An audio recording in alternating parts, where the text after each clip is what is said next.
Let me start with you, Tim. What was your reaction when you first saw the script? Because I know you worked with Scott and Larry 20 years ago now. Well, yeah, and I mean, Scott and Larry sort of excel in these weird people that are real, like Ed Wood, but long before, I had a connection to the art because growing up, it was kind of like Keanes were everywhere. It was kind of like Big Brother watching you. It was something like very suburban art. I mean, it's the only kind of art that I kind of experienced, sadly enough, growing up. Because, it would be in dentist's office, doctor's office, and my grandmother's house, and and so it was very much part of the culture that I grew up in. So many years later, when I heard that Scott and Larry were writing this, I was amazed, because I hadn't known this story until another friend of mine had told me about the story of the Keanes. So, with the art and with the dysfunctional relationship, it seemed perfect. I understood it.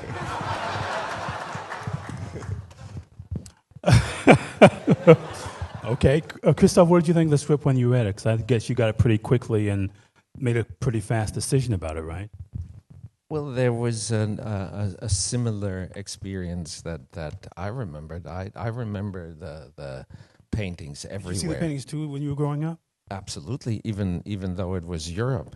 It was just from the other side, we were taught to chuck it in the wastebasket because it's kitsch, That's American stuff. So as a matter of fact, Tim and I had a very long discussion about that, and in a way, I have to admit, I was preoccupied, and as is my habit, and biased against it, and Tim kind of biased against it. Well, because kitsch and I'm superior because of blah blah blah and all that. Yeah, you're European, of course you're superior. And Tim really opened my eyes to it. I said, well, that's.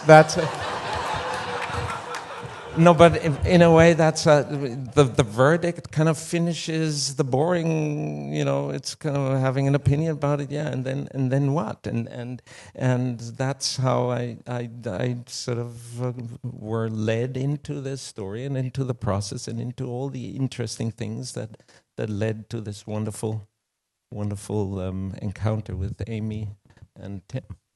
And Amy, what was your reaction on seeing the script?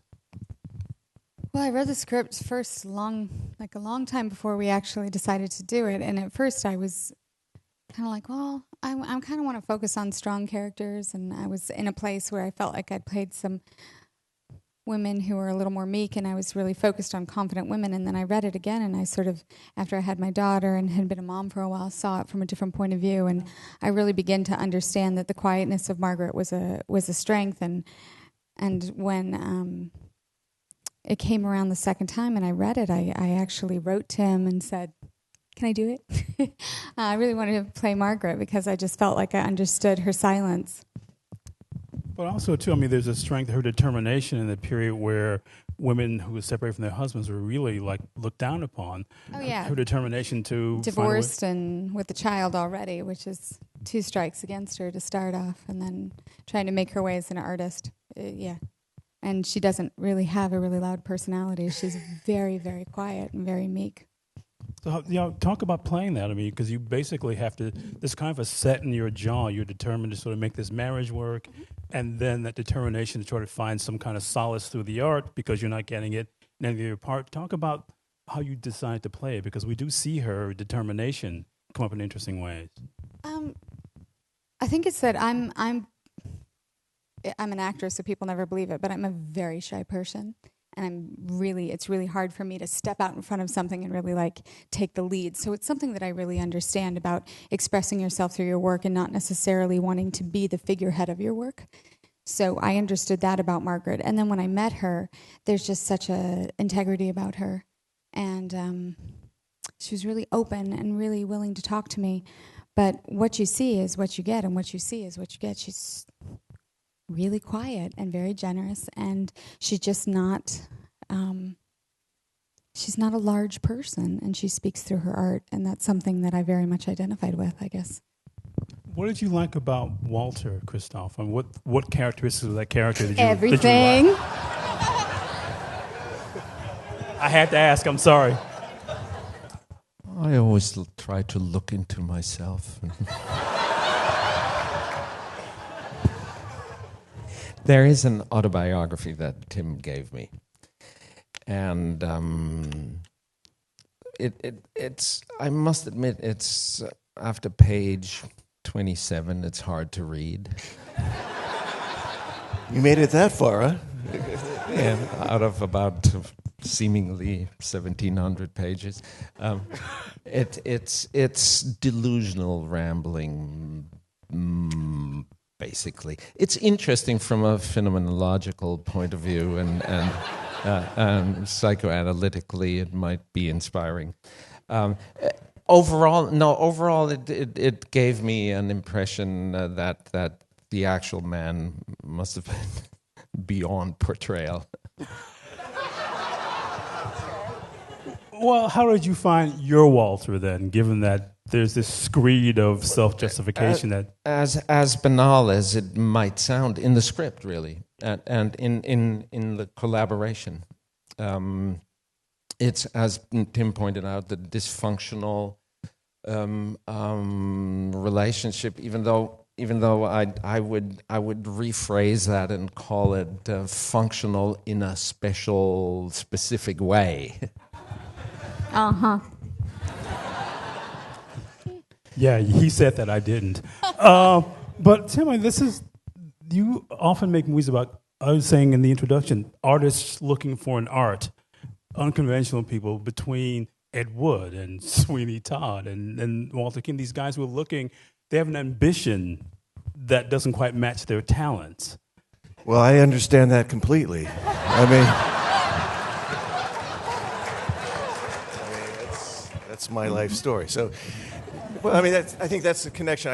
That's what I liked about Ed Wood. I mean, he was known to be a horrible director, but somehow his work had impact. And as we were talking about with Keane, the work. I mean, even though I have major memories of it, I found it disturbing as well. So, and you get quite a response of people that love it or hate it, and and it's quite polarizing. And so those kind of figures, I think, are quite interesting. Ones that people think are bad, but there's something about it that's powerful. I mean, there's lots of artists today that are sort of inspired by these big-eyed characters. I see it in a lot of work, contemporary work. So it obviously had some impact. But also, too, you tend to be attracted to these characters who are really incredibly romantic about art. I mean, they really sort of have these grand passions, and that must have attracted you to the material, too. Well, yeah. I mean, I think, and again, because it's conflicting. You have first your passion, your ambition, and then you have what is produced, which then becomes, a polarizing kind of thing. So there's lots of, just those mixture of dynamics that I find interesting, and that's like why, the only two movies made about real people, Ed Wood and this, these are the kind of people we're talking about. So, I feel those kind of characters, and again, that's why I responded so much to Scott and Larry's script. But yeah, I want to ask you about that too, Christoph, because he seems like in his way kind of a romantic figure. He's really in love with this ideal of being an artist and this ideal of being a husband. Either it seems like he's in love with himself. There's that too. Let's start with him there. Thank you, Amy. I just work here. He's right here, by the way. He can hear you. But you found a way to play that, the fact that he's looking for something a grand passion. And that must have been a way for you to understand the character. Yes, thank you, Elvis. Thank you. No, you're actually right.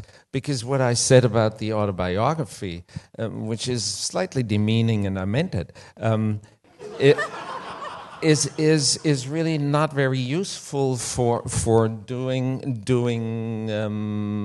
what we needed to do to tell a story that's worthwhile telling.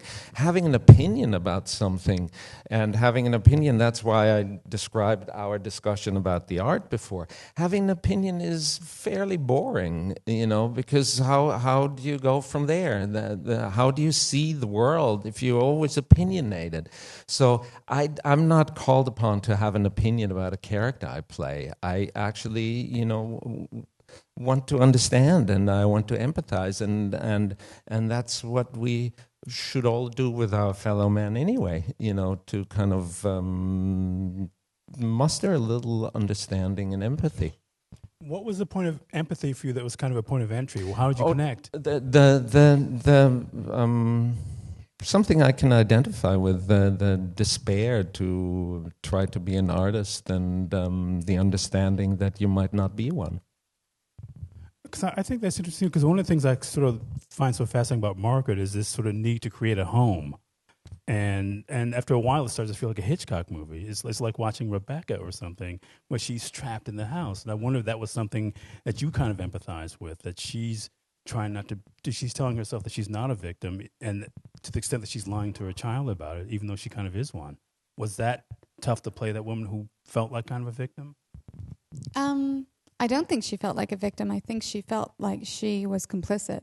And I think that's why she stayed. She didn't stay out of being victimized. She stayed because she had begun to believe that she was complicit. It wasn't so much that she blamed him. I mean, ultimately, she saw his manipulation, but she always held herself accountable. Even when I talked to her today, she holds herself accountable for the lies that she told. So it was less of a victimization than it was a complicit sort of situation that she got herself in. And it's fascinating to speak with Margaret about it. How much time did you get to spend with her? Well, I flew up and I spent quite a long day with her. She's in her 80s, so she was gracious enough to come in to her studio and paint and talk to me and really open herself. So we had lots of talks about, she's so quiet, like it takes about an hour to get eye contact. So it's true. And so I was very respectful of her, sort of her being. And it took a while for me to get the courage to ask her, why did you stay and what was the situation? And she really still has such feelings about her part in it and about being a part of the lie. And really, for me, the way in was like just getting to her truth. Like really for her, it was about telling the truth, and the truth will set you free. And she's now a woman of great faith, and she speaks about it. And that's something that's become very important to her. Well, that's one of the things that's great about the performance, too, that your body language changes when she becomes a woman of faith. I mean, she actually holds her head up. You can see the shoulders held back. And that's really great to watch, just the way you use your body to convey a lot of things about her you can't really say.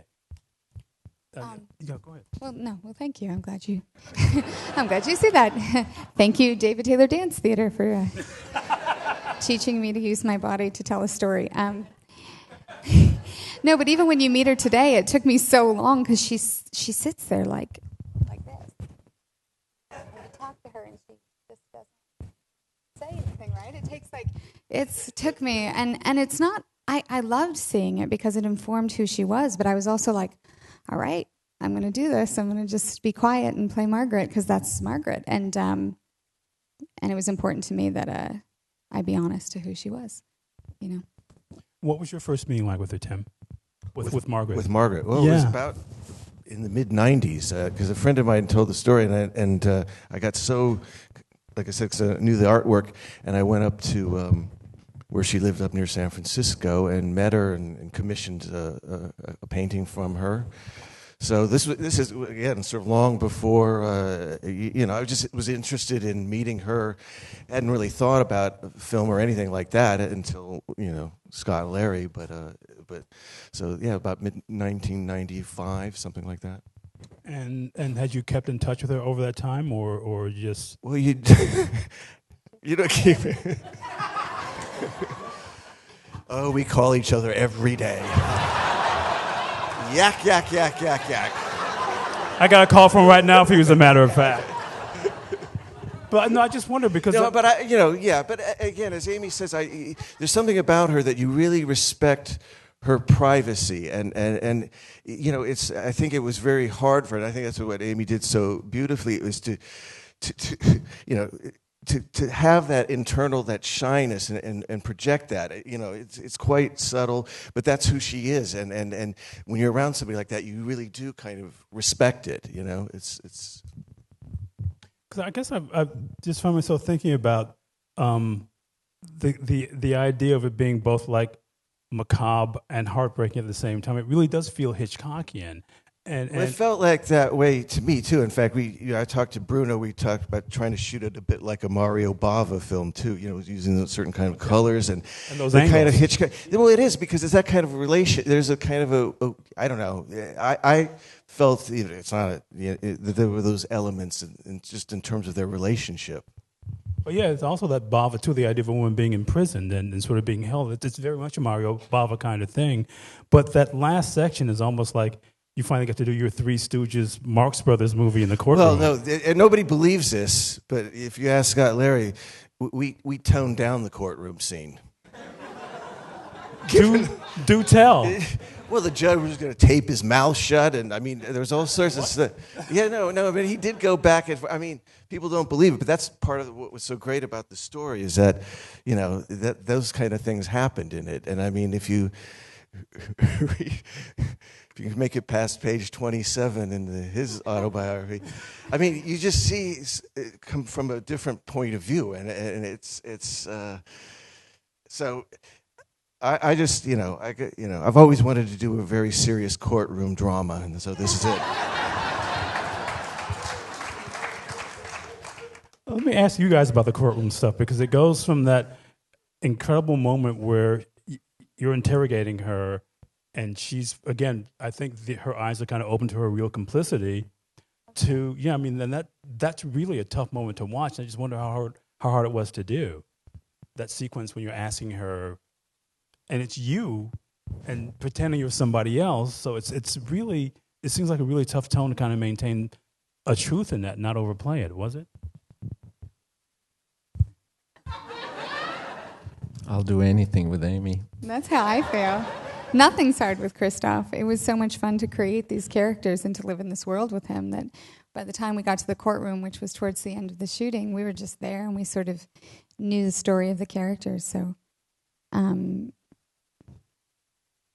I can only imagine how hard it was for Margaret, because it's true. Like, people are like, well, the courtroom scene seems like, and I'm like, no, it's true. That's what happened. Like, she sat there cowering in the box, and he interrogated her, and then he interrogated himself, which is amazing. And you can't write this stuff, guys. You know what I mean. Truth is stranger than fiction. And but working with Christoph is a pleasure, and getting to do this with him. Unfortunately, I wasn't there when it really happened, because it must have been the wildest thing ever. As Tim said, what we did was tame and timid compared to what must have gone on in that courtroom in back then. Again, you don't want to have too much of an opinion about the thing. You want to engage in order to get you engaged, and because you said Three Stooges, I only saw the movie for the first time this afternoon. And one thing that because I'm hypercritical, but one thing where I kind of pacified my anxiety a little bit is that it is to be taken seriously, despite the comedic aspect. There is a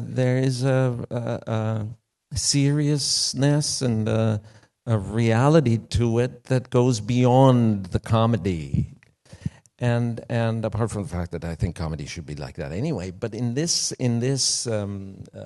context, it's believable and probable, and in a way, I don't know. I find it touching to watch Amy sort of have these wonderfully subtle reactions of how slowly her self-confidence rises until her triumph on the steps. Yeah, I mean, but she was talking about Margaret's honesty, and I just wondered if for you maybe a point of entry was Walter's vanity. I mean, because that seemed to be his real sort of talent. I mean, he knew how to present himself.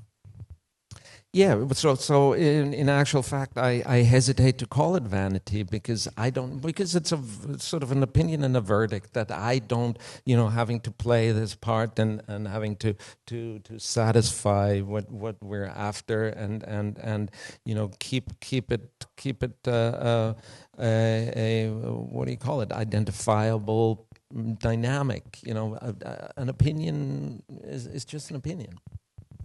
Well, Tim, I just wondered too, because I was just sort of struck by the use of blue. There's more blue in this movie than any movie you've ever done, and there's so many different shades of it, and you use that as part of the storytelling too.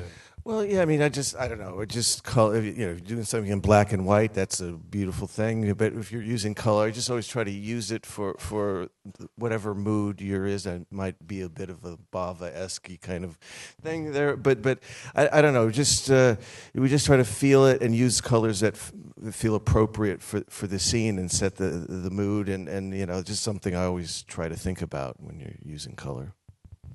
Well, I guess these guys are time. Let's thank them all for being here tonight. Thank you. Thank you. Thank you.